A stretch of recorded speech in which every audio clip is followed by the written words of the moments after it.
यहाँ होता है पैसा फेंको तमाशा देखो, लेकिन खान साहब ने पैसे को नहीं देखा, खान साहब ने इंसानों की इंसानियत को देखा। मैं कहता हूँ कि इस वक्त भी कोई आवाम पूरे हमारे इस बेल्ट में भलेसा जून में कोई ये नहीं कह सकता कि खान साहब ने किसी से 1 रुपया भी लिया होगा। अब किसी ने खाना खिलाया होगा हिलाक को, वो अलग बात है, क्योंकि पेट घर में नहीं रखना है, पेट साथ ही लाना था कारा में।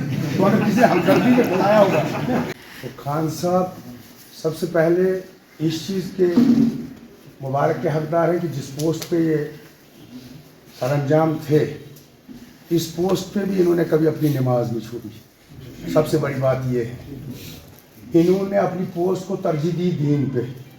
और मैं ये कहूँगा कि चिल्ली पिंगल में जो इन्होंने काम किया है वो लाजवाब है, चाहे छोटा बच्चा था या बड़ा था। तो खान साहब ने उनका ऐसा काम किया कि चिल्ली पिंगल की तासील उस वक्त वीरान हो गई जिस वक्त खान साहब वहाँ से निकले। और खुशनसीब लोग आप हैं जिनको ये तोहफा मिले। और दूसरी बात यह है कि खान साहब रिटायर तो होना ही था, नहीं तेरा नशे मन किसरे सुल्तानी के गुम्बद पर तो शाही है बसेरा कर पहाड़ों की चट्टानों में। बहरहाल यहाँ बहुत मुकर्रर लोग हैं, यहाँ बहुत बड़े दानिश्वर हैं, बहुत बड़े ज़ीशूर लोग बैठे हैं। इतना बता दूँ मैं आपको कि जो खान साहब ने नौकरी खास करके रेवेन्यू डिपार्टमेंट में, यहाँ होता है पैसा फेंको तमाशा देखो, लेकिन खान साहब ने पैसे को नहीं देखा, खान साहब ने इंसानों की इंसानियत को देखा। मैं कहता हूँ कि इस वक्त भी कोई आवाम पूरे हमारे इस बेल्ट में भलेसा जून में कोई ये नहीं कह सकता कि खान साहब ने किसी से 1 रुपया भी लिया होगा। अब किसी ने खाना खिलाया होगा हिलाक को, वो अलग बात है, क्योंकि पेट घर में नहीं रखना है, पेट साथ ही लाना था कारा में।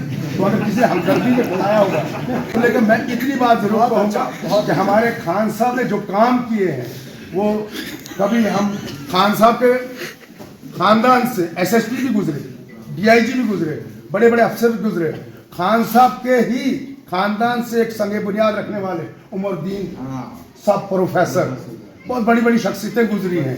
लेकिन एक चीज़ बताऊंगा, खान साहब भी एक छाप छोड़ के गए हम सब के लिए।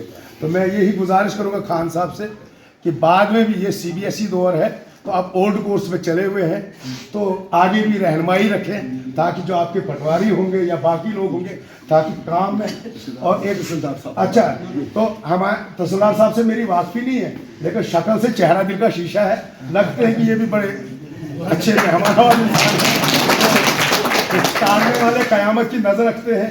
इधर हमारे जाफर साहब हैं, बाकी हैं सभी, अगर नाम लो गुलाम अहमद चाचा जो मेरे बाप के दोस्त हैं, वालिद साहब के इज्जत के साथ उसने सलूक रखना। इधर से हाजी गुलाम अहमद साहब हैं, बाकी चेहरे उधर से हमारे हुसैन साहब हैं, बाकी लोग अगर कहें गिनूंगा तो मेरे सभी अपने हैं। लेकिन कुल मिला के मैं इतना कहूँगा कि जो खान साहब का काम है शायद हम ताज़िंदगी याद रखेंगे इस काम को। अल्लाह तबारक तआला करे कि बाकियों को भी इसी तरह काम करने की तौफीक दे।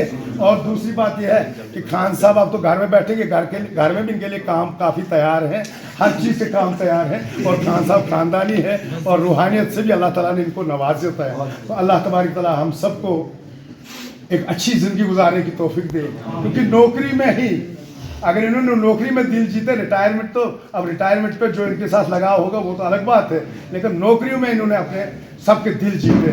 तो मैं इन्हीं अल्फाज से आपका शुक्रिया अदा करता हूँ। जाफर साहब का खास करके दुनिया में मौका दिया।